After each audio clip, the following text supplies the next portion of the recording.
Every dollar you spend is a vote for what you value, a vote for how you want to live. And right now, millions of people are casting votes they don't even realize they're making, paying for things that made sense 5 years ago, but have quietly become terrible deals in 2026. The prices changed, the quality changed, the math changed, but the habits stayed the same. Your parents could trust certain purchases. $1 at a convenience store bought something reasonable. Airport food was overpriced but survivable. Renting a car on vacation was a straightforward transaction. These assumptions no longer hold. The gap between what things cost and what they're actually worth has stretched so wide that continuing old spending patterns means actively sabotaging your own financial future. I'm going through 12 more things that are no longer worth your money. These aren't the obvious ones you've already heard about. These are the sneaky expenses, the ones hiding in plain sight, draining your accounts while delivering less value than ever before. Some of these might hit close to home.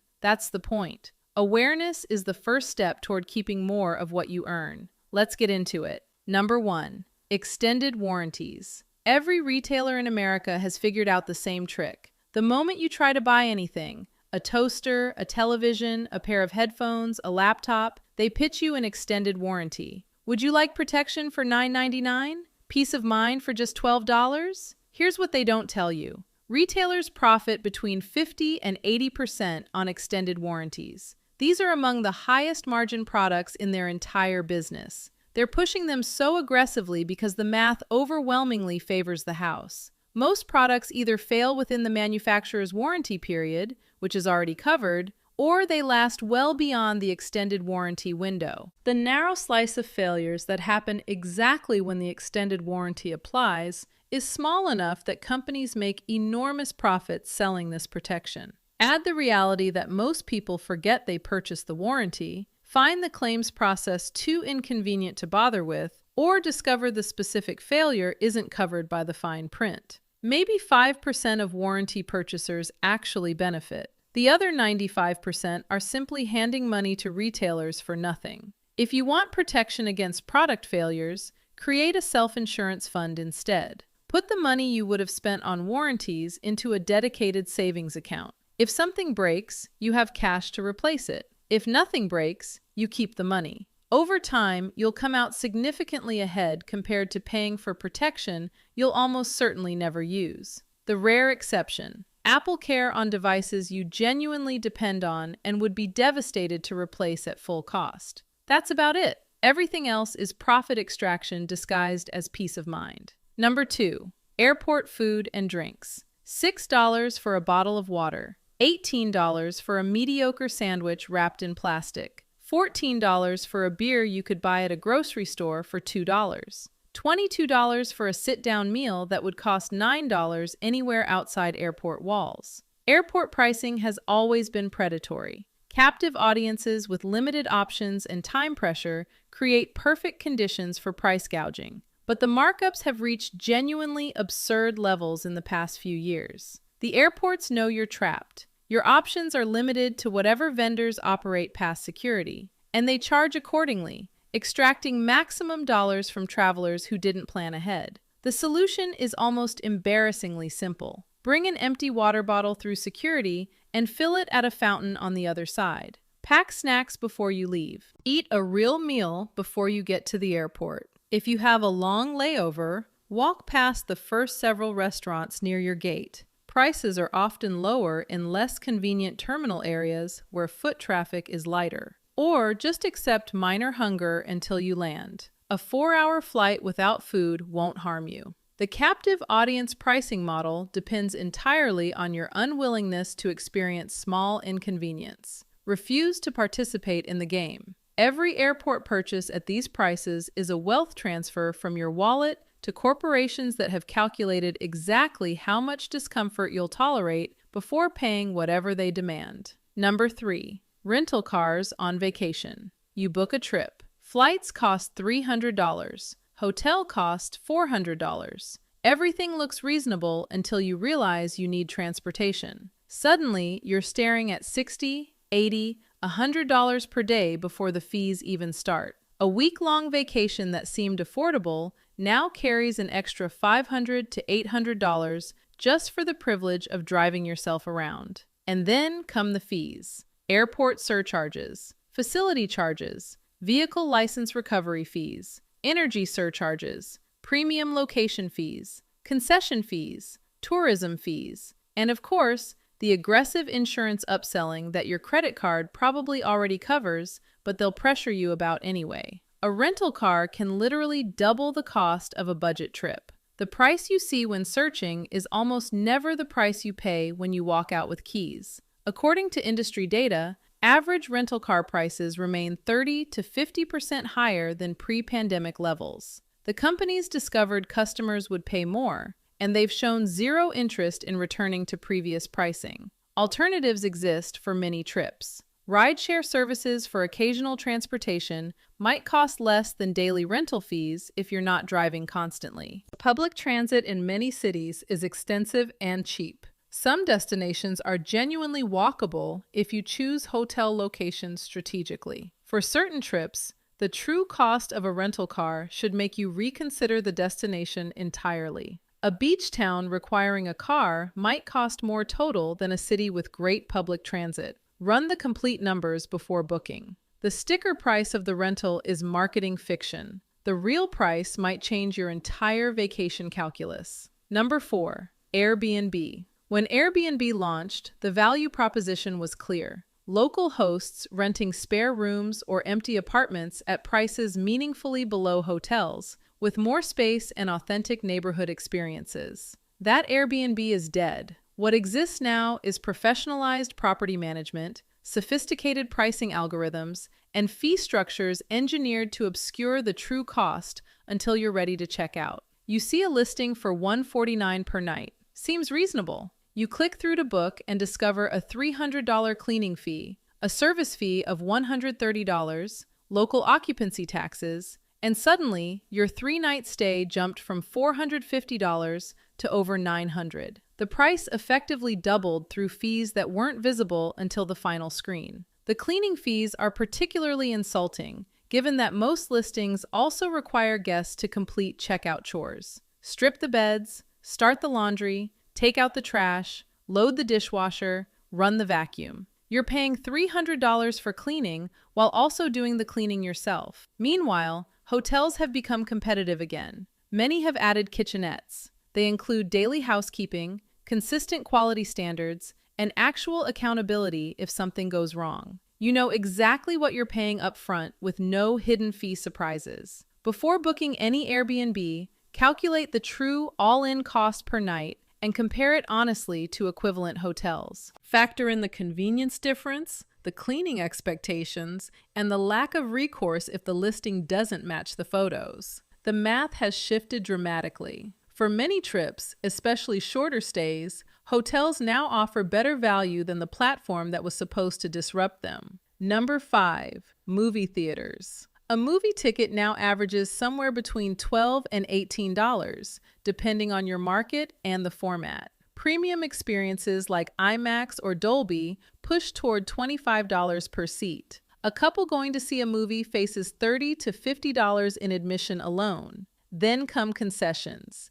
$8 for a soda that costs the theater pennies, $12 for popcorn with production costs under $1. The refreshment stand exists because that's where theaters actually make their money. Ticket revenue largely goes to studios. A movie date that used to cost $25 total now runs $70 to $90 for 2 people with snacks. For roughly 2 hours of entertainment, the theatrical window has collapsed. Movies hit streaming services faster than ever before. Unless the theatrical experience specifically matters for what you're watching, a massive IMAX presentation, avoiding spoilers for a cultural event, the social experience of opening night, the value equation has fundamentally broken. You could wait 6 to 8 weeks and watch the same movie at home on a streaming service you probably already pay for. Better seat, your own snacks, pause whenever you want, no strangers talking. Save movie theaters for the rare films that genuinely benefit from the big screen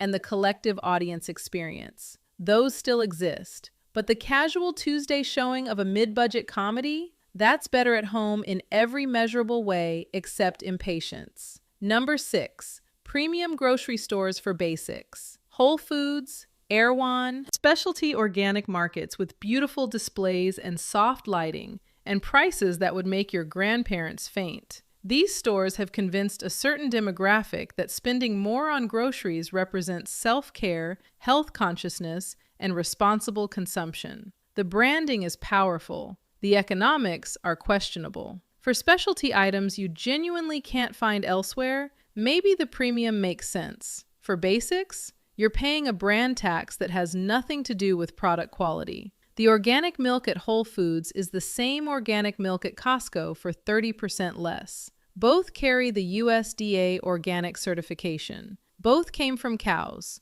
One costs more because of the store's rent, aesthetic, and marketing positioning. This pattern repeats across nearly every commodity product: eggs, produce, bread, butter, olive oil. The premium store charges more for functionally identical items because their customer base associates higher prices with higher quality, even when the products are sourced from the same suppliers. Grocery spending has increased across the board, but premium stores have outpaced that inflation substantially. Families spending $600 monthly at Whole Foods could buy comparable quality at Costco, Aldi, or Trader Joe's for $400 or less. That's $2,400 annually for essentially the same food. Buy staples at discount grocers. Save premium store visits for genuinely unique products you can't find elsewhere. The ambiance of expensive stores isn't worth paying 40% more for commodities. Number 7. Gym memberships you don't use.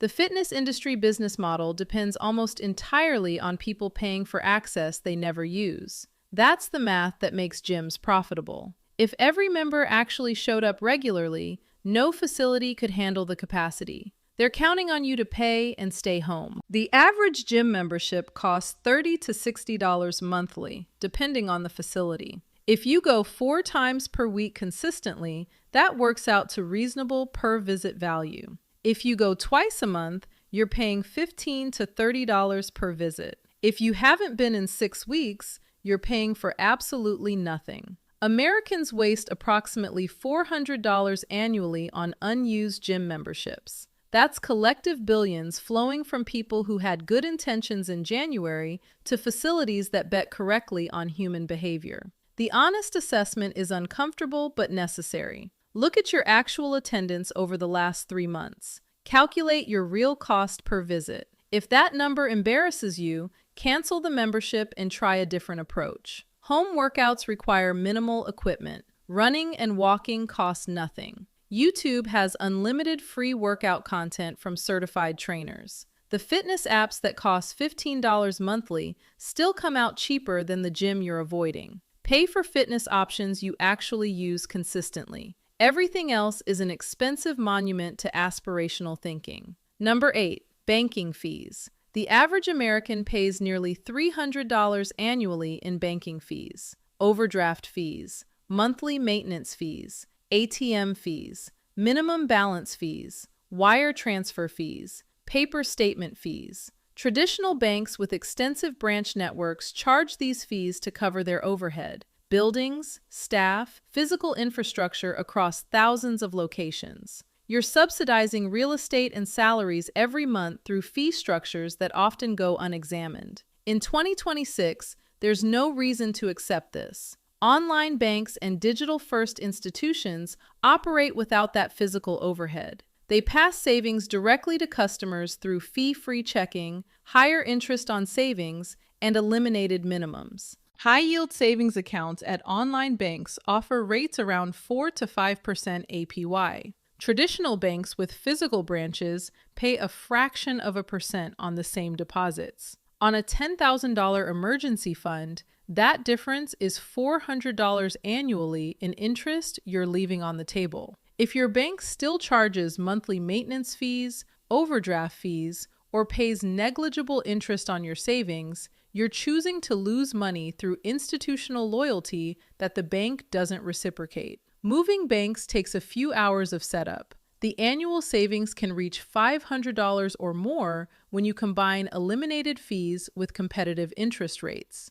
The return on time invested is extraordinary. Number 9. Convenience store purchases. A bottle of water at a convenience store costs $2.50 to $3.50. The same bottle at a grocery store costs 60 cents. A six-pack from Costco brings the per bottle cost under 30 cents. The convenience store markup on nearly everything ranges from 100 to 300% above grocery store prices. Snacks, drinks, basic groceries, toiletries, all priced for maximum extraction from people who didn't plan ahead. The word convenience is doing enormous work in that business model. You're paying triple for the privilege of not having visited a grocery store previously. The stores position themselves at gas stations, near transit hubs, in neighborhoods with limited supermarket access. They profit from urgency and poor planning. Regular convenience store shoppers don't realize how the costs accumulate.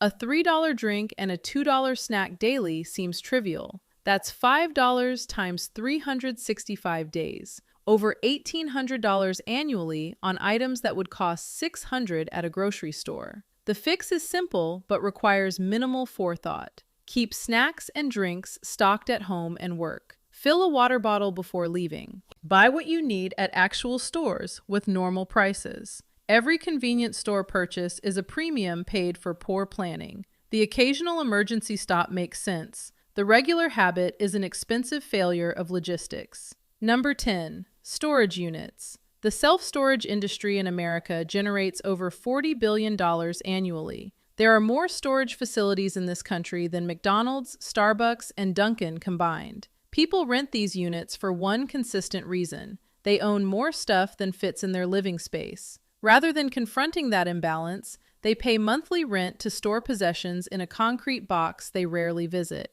The average storage unit costs somewhere between $100 and $300 monthly, depending on size and location. That's $1,200 to $3,600 annually to store things you aren't using. Here's the question nobody asks honestly. If you haven't touched something in a year, do you actually need to own it? Most storage units contain furniture from previous apartments, boxes never unpacked after the last move, holiday decorations used once annually, exercise equipment that didn't work in the house and definitely isn't being used in storage. The financial math is brutal. After 2 years of storage fees, you've often paid more in rent than the contents are worth. You're spending real money to maintain ownership of things that provide zero utility. The solution requires uncomfortable decisions. Sell what has value, donate what someone else could use, trash what's actually trash. The brief discomfort of letting go saves thousands of dollars that would otherwise flow to storage facilities indefinitely.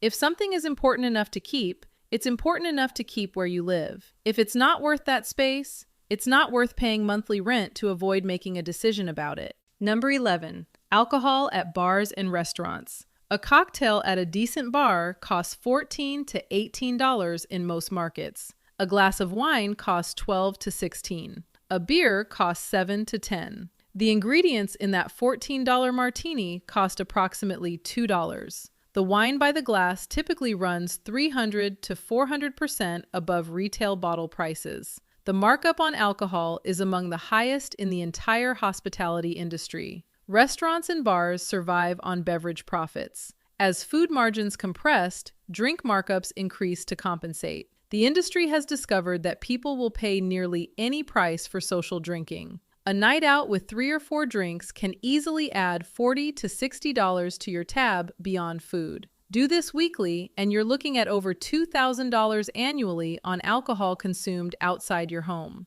The same drinks at home cost 70 to 80% less. A bottle of decent wine costs $15 to $20 and yields 4 to 5 glasses. A home cocktail uses the same ingredients for roughly $2. This doesn't mean never drink at bars. Social environments have value beyond the beverage. The experience matters. But conscious awareness of what you're actually paying transforms casual habits into intentional choices. Pre-gaming at home before going out. Alternating alcoholic drinks with water. Ordering beer instead of cocktails. Choosing wine by the bottle instead of the glass when dining with others. Each strategy cuts the markup while preserving the social experience. Every drink purchased at full bar markup is a choice to pay 400% more than necessary for the same liquid. Know that you're making that choice rather than making it unconsciously. Number 12, cheap products that break immediately. There's an old saying, buy cheap, buy twice. In 2026, it might be buy cheap, buy 5 times. The quality of inexpensive goods has declined dramatically. That dollar store item that used to last a few months now breaks before the week ends. The budget version of a product that used to work acceptably now barely functions at all. Manufacturers have discovered they can cut quality faster than prices, increasing margins while delivering products that fail almost immediately. The consumer receives something that technically matches the description while being essentially disposable. Fast furniture epitomizes this trap. The particle board dresser costs $80. It also falls apart within a year, requiring replacement. 3 replacements later, you've spent $240 and still own garbage furniture. A quality dresser for $300 would still be functioning a decade later. The same pattern applies to cheap tools, budget electronics, discount appliances, and fast fashion clothing. The low initial price obscures the high total cost of repeated replacement. Quality items cost more upfront, but cost less per year of use. A $200 jacket worn for 10 years costs $20 annually. A $40 jacket replaced every year costs $40 annually. Double the price for worse experience. This doesn't mean always buying the most expensive option. It means calculating cost per year of expected use rather than fixating on purchase price alone. Sometimes the middle option provides the best value. Sometimes paying up front saves money over time. Cheap products that break immediately are expensive products marketed to people who can't see past the sticker price. The math only works if you ignore the replacements. Here's what connects everything on this list. These 12 categories share common features. They exploit convenience, urgency, poor planning, or psychological blind spots. They've increased in price while decreasing in value. They depend on people not running the actual numbers. Running the numbers changes everything. Each category represents hundreds to thousands of dollars annually. Combine several: the unused gym membership, the monthly storage unit, the weekly bar tabs, the premium grocery habit, and you're looking at $5,000 to $15,000 in spending that delivers minimal, lasting value. That same money invested consistently at 8% returns builds wealth that actually changes your life. $10,000 annually for 20 years becomes nearly $500,000. That's not retirement money, that's life-changing money. And it's currently flowing out of accounts toward corporations that have optimized every psychological lever to extract it. The economy wants you spending unconsciously. Pricing algorithms adjust in real time to maximize extraction. Marketing budgets exist to manufacture desire for things you didn't know you wanted. Convenience is weaponized against your long-term interests. Your only defense is awareness. Understanding what things actually cost. Understanding what they're actually worth. Understanding the gap between those numbers and deciding consciously whether to accept it. These 12 categories aren't inherently evil. Some might genuinely enhance your life enough to justify the current prices. The question isn't whether anyone should ever spend money on these things. The question is whether you've made a conscious choice or whether the spending just happens on autopilot while you're not paying attention. Pick one item from this list that hit close to home. Cancel it this week. Redirect that money towards something that actually improves your future. Then do the next one. The companies extracting these payments from you won't announce when they've crossed the line from reasonable to exploitative. That calculation is yours to make. Now you have the information to make it. Your money either works for you or works for someone else. In 2026, knowing the difference matters more than ever. Let's say you take this video seriously. You cancel the storage unit. You downgrade the grocery store. You stop paying for the gym you don't use. Now you have an extra $300, $500, maybe $1,000 monthly that used to disappear. What do you do with it? Letting it sit in a checking account earning nothing isn't the answer. That money needs a job. And knowing how to put it to work requires understanding the system. Compound interest, tax-advantaged accounts, the difference between saving and investing. I covered all of it in a full financial literacy breakdown. It's linked right here. Everything they never taught you in school. Everything you need to know to actually build wealth.